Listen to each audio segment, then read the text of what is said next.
I just want to do a very quick video here to talk about the opportunity cost of GPU mining. Basically, just do a quick little history of what happened to GPU prices, GPU profitability, as well as the cryptocurrency cryptocurrency prices over the last 2 years of mining. As most of you guys know, I got in GPU mining in the beginning of 2020, and I slowly accumulated hardware and mainly got the last of my GPUs due to GPU shortages here at the beginning of 2021.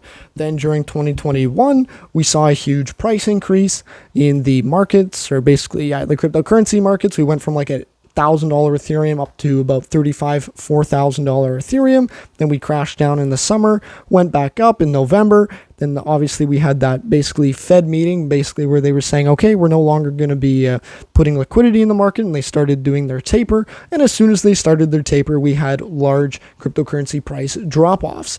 But during this whole time, specifically relating to GPU mining, there were two main variables that would basically affect, well, obviously there are three, but two main variables that would affect the success of profitability of GPU mining. You had one, the price of the coin you were mining, which was, for me, Ethereum.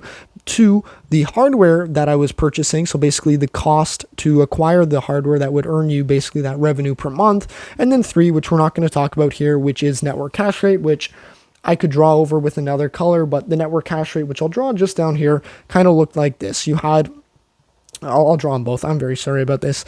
This is the network hash rate. It goes up slowly. It drops in July. Then it goes up, and we're still pretty much at all-time high, which is ridiculous. This is where we are today over here, and this is basically the beginning of mid 2020. But basically, you overlay these two charts. It looks something like this. You have network, basically the price of Ethereum go up like crazy, come down, price of Ethereum go up like crazy, and then drop down. Don't worry guys, I'll make more of these videos and I'll make them better quality. But basically, they're the three main variables: price of the crypto you're mining, the price of the hardware to get into GPU mining, and then the network difficulty to how much rewards are you actually going to get. And basically the main thing I want to focus on here is, when is it actually worth buying hardware to get into GPU mining? So in this case here, if you bought an RTX 3070 at the beginning of this massive bull market for 800 Canadian dollars, you would have ROI'd on this card many times, and that's because the cost would have been $800 to buy, or at the time when I bought one or two non-LHR cards, I thought this was crazy overpriced, so I did not buy many of them. But at the time, an RTX 3070 was making $3, $5, $7 a day, and if you had held that crypto up to here, like the ROI time on a 3070 would have been probably like a month or two. It was ridiculously quick.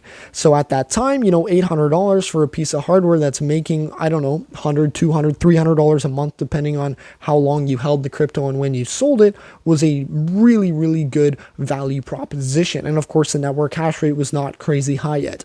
But if you look at that same situation here, when I bought my second batch of 3070s when was this? Like the beginning of April of 2022, which was just a couple of months ago, for $800, the value proposition was nowhere near the same. Because one, at the time that I had bought them, they were only making like, let's say, $1 to $2.50 a day. So I was like, okay, you know what? This is like a 200-ish day to 300-day ROI. It might not be that bad if cryptocurrency prices stay the same, which they did not. So at that time, I bought them for about 800 to 850 Canadian, and now they're probably worth somewhere around the, let's say, 500, okay, if we're going to sell them in bulk, to be honest, they'll be about 500 to 450 Canadian a piece, which is a lot lower. And this is where there's an opportunity cost that we need to consider, because of course there's the daily profitability, and then also what does the future hold? Because after I bought this hardware here, one, the price of the hardware had dropped a lot. MSRP, you can buy these for like 700 Canadian now, or maybe 750 Canadian. So maybe there's not a huge price drop between the used GPUs and the new ones I bought. But on the used market, if I want to sell in bulk, let's say I have a rig or two of 3070s, there's a huge $300 discrepancy between what I could have sold them here and what I can sell them now. So moving forward, basically all you need to really think about, and the main takeaway I want to come out with this video is, one, obviously you need to consider a lot more variables than just buying a GPU at current profitability. You also need to think about future profitability and how that will also affect other parts of the market, which is also resale. Because it wouldn't really make sense. Like, you also have to think about this as a stock. Your GPUs are, in a sense, a stock that yields a dividend. It doesn't make sense to buy a dividend yielding stock at $800 where you're only making, like, let's say, a couple dollars a day. If it drops in overall value by over 30%, right? You need to think about these kind of like external factors and more than just the one dimension of what is daily profitability, because daily profitability currently is really bad on a 3070, only making 80 cents a day, which is, I would think, about $24 a month. 24 times 12, I can't do quick math. That's probably like $288 a year. So $288 a year on a $500 GPU. Maybe that's not bad if things stay the same, right? Like a 2-year ROI. But this is where we need to start doing like the overall math on what do things actually look like if they get worse. Because my personal opinion on GPU mining is I want to make sure I have downside protection so I don't lose a lot of my initial investment. So it's like, yeah, I bought them for $800. Now they're worth $500. But now I need to kind of reconsider, what do I want to do with my current GPUs? And in this case here, I'm planning to mine long term on them. So I'm going to let them run until mining becomes unprofitable. Or what I'm hoping is, of course, in the future, eventually it becomes very lucrative again. And I already have the equipment. But this is where, I guess, as a viewer, you also want to consider if the price of GPUs continues to drop. And yes, I should probably flip the page here. I'll write on the back here. But if the price of GPUs, so let's say GPU price,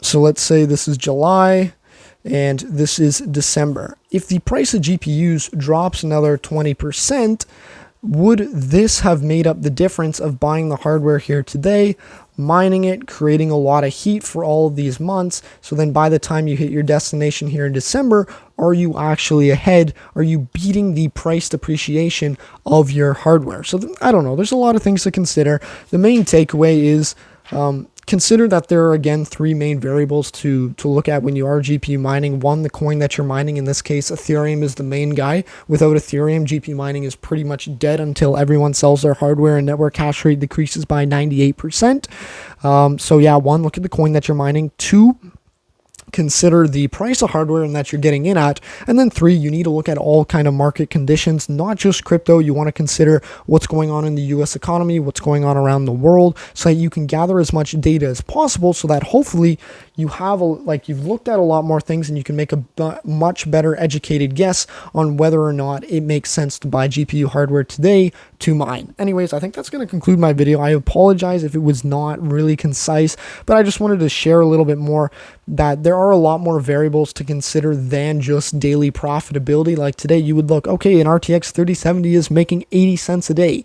And yes, if you hodl this coin and the price goes up in the future, yes, you can ROI quicker, because that 80 cents would be worth upwards of $1.60, $2.40, which we'll go into another video of, does it even make sense to mine today with the high network difficulty and stuff. But I think there's a lot of things we can continue talking about on this channel. And yeah, I'm going to wrap up the video there. But again, in summary, keep in mind that there are the 3 main factors: the price of the crypto, the network difficulty, and the overall market conditions, which affects your basically GPU resale market. So yeah, if you guys have any questions, make sure you leave a comment. So this is my first kind of like whiteboard or white paper board video here, and you can let me know what you think about this content style. And yeah, definitely leave me some feedback. If you appreciate the video, leave a like. If you don't like the video, leave a dislike. And of course, I will be making more content in the future talking about GPU mining and trying to give a full thought process to why I make certain decisions. And obviously, when I bought the GPUs here, I was replacing a farm. I wasn't just going out and buying new GPUs. For context, I already had some 1660 Supers, 5700 XTs, 5600 XTs. I had all the like a good chunk of GPUs. I sold them here when I noticed that the price of crypto had tanked, but the price of GPUs did not. Then I rebought the cards I wanted. Basically, ended up with like 0 extra cash, but I went from like older hardware that I didn't want into brand new hardware. Pretty much same hash rate, but now I have 3070s instead of 1660 Supers, 5700 XTs, etc., etc. But yeah, I'm going to wrap up the video there. Again, if you have any questions, make sure you leave a comment, and I look forward to seeing you in my next video. Take care. Bye-bye.